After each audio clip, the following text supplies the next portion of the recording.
నా దగ్గర ఉన్న చిన్న ఆండోస్కి అయితే ఇప్పుడు చికెన్ ఒక హార్ట్ అండ్ రా చికెన్ గీట్ అయితే వీళ్ళకైతే ఫీడింగ్ అయితే చేస్తున్నా.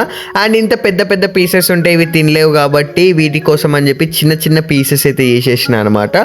సో చేసి అయితే డైలీ వీటికి ఫీడింగ్ చేసే ముందు సో వీటికైతే ఇంటరాక్ట్ అయితే చేపిస్తుంటాను అనమాట. అండ్ వీడు వచ్చి ఒక మేల్ అండ్ వీడికైతే ఒక మంచి నేమ్ అయితే సజెస్ట్ చేయండి. నేమ్ అయితే చాలా బాగుండాలి అండ్ ఏ అయితే నేమ్ బాగుంటుందో అండ్ దానికి మంచిగా లైక్స్ ఏవైతే వస్తాయో సో అదే నేమ్ అయితే వీడికైతే నామకరణం అయితే చేసేద్దాం.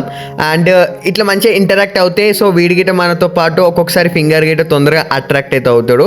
అండ్ వీడికి ఫీడింగ్ చేసే ముందైతే డైలీ ఒక్కొక్కసారి డైరెక్ట్ ఇచ్చేస్తే ఒక్కొక్కసారి ఇట్లా జంప్ గిట్ట చేపిస్తూ ఉంటారు అనమాట. అండ్ ఇలా జంప్ చేసి అయితే వీడైతే ఫీడింగ్ అయితే తీసుకుంటూ ఉంటాడు. అండ్ మీరైతే ఈ చిన్నాస్కి అయితే కంప్లీట్గా ఆరో వాటర్ అయితే యూజ్ చేయండి. ఇలా ఫీడింగ్ చేసే టైంలో అయితే ఒక్కొక్కసారి వీడైతే బయటికి గిట్ట దూకేస్తూ ఉంటాడు. సో కొద్దిగా అయితే చూసుకోవాలి మనం గిట్ట. అండ్ డైరెక్ట్గా ఇప్పుడైతే చూసుకోవచ్చు, డైరెక్ట్ కింద పడ్డాడు.